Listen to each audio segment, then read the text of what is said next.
एक बार की बात है, एक सरोवर के तीर में जंगल में एक कछुआ और एक हाथी लड़ाई कर रहे थे। और विनता पुत्र गरुड़ जी अपने पिता कश्यप के आदेश से जाके उन दोनों को भक्षण करते हैं, अर्थात अपने खुदा निवृत्ति करते हैं। अब यहाँ पे कथा आता है ऐसे कि कौन थे ये हाथी और कछुए, ये दोनों क्यों लड़ रहे थे, क्यों थे।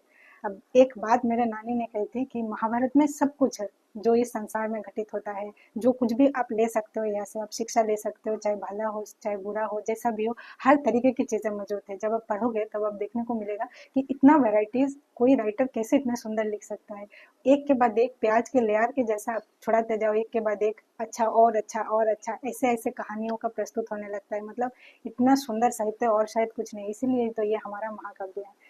तो चलिए अब कहानी सुनते हैं कि कौन थे ये गज और कछुए। ये दोनों एक्चुअली दो सहदर भाई है। सहदर मतलब होता है एक ही माँ से उत्पन्न होने वाला दो ब्रदर। तो ये दो भाई थे। बड़ा भाई का नाम था विभावसु और छोटा भाई का नाम था सुप्रतीक। अब ये दोनों संपत्ति के लिए लड़ते थे, हमेशा लड़ते थे। एक दूसरे को कहते थे कि बड़ा भाई कहता था कि जितना संपत्ति तुम्हें देना था मैं दे दिया, और छोटा भाई हर रोज आके यही लड़ाई करता था, नहीं मेरे भाग का मुझे अभी तक मिला नहीं। तो दोनों हमेशा लड़ते रहते थे, जैसे आजकल हम सब लोग करते हैं। तो इनमें और एक बात यह है कि इन दोनों के जो शत्रु है एक दूसरे को लेकर उल्टी बातें समझाते थे। कभी इसको उसके बारे में कुछ बोला और छोटा भाई को बड़ा भाई के बारे में कुछ बोला, ऐसे ही चल रहा था। और ये दोनों आपस में लड़ते रहते थे दूसरों की बात सुन के, जो कि गलत है, हमें आपस में बैठ के सुलझाना चाहिए।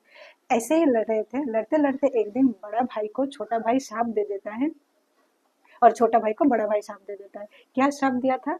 जो बड़ा भाई था विभावसु, वो छोटा भाई को श्राप देता है कि तुम एक हाथी बन जाओ और जंगल में चले जाओ।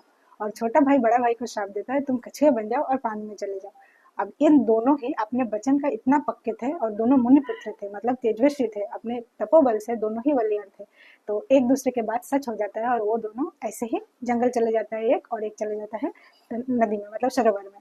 लेकिन फिर भी हर रोज जंगल से निकल के आता था वो हाथी, अर्थात छोटा भाई सुप्रतीक, और विवाह वर्षों से मतलब वो कछुए से हर रोज आके लड़ाई करता था। और ये कंटिन्यू चल ही रहा था, चल ही रहा था। ऐसे ही चलते चलते एक समय ऐसा आता है जब गरुड़ जी अपने माता को मुक्त करने के लिए अमृत लाने जाते हैं स्वर्ग, और जाने के टाइम में उनको बहुत भूख लगती है। तब उनके पिता उन्हें कहते हैं कि इन दोनों को आप खा सकते हो, इन दोनों को आप खाओगे तो कोई प्रॉब्लम नहीं होगा, इन दोनों को भी मुक्ति मिल जाएगी। अब इस कहानी से आप क्या समझ रहे हो? मतलब मुझे जैसा लगता है, मैं जैसा समझ रही हूँ वो ये है कि हमारे माइथोलॉजी में जितने सारे कहानियों की तरह प्रस्तुत किया गया है, एक्चुअली वो नहीं है जैसा बताया जा रहा है। उसके हिडन मीनिंग कुछ और भी है। जैसे इस कहानी से आप समझ सकते हो कि दूसरों के बात सुन के जब हम आपस में लड़ने लगते हैं तो एक्चुअली में उसका फल जो होता है वो बहुत करुण होता है। जाके एक दूसरे को श्राप मिला, श्राप के बाद क्या हुआ, अल्टीमेटली मृत्यु हो गई, मृत्यु को प्राप्त कर लिया। फिर भी अंत तक वो दोनों संपत्ति के लिए लड़ते रहे।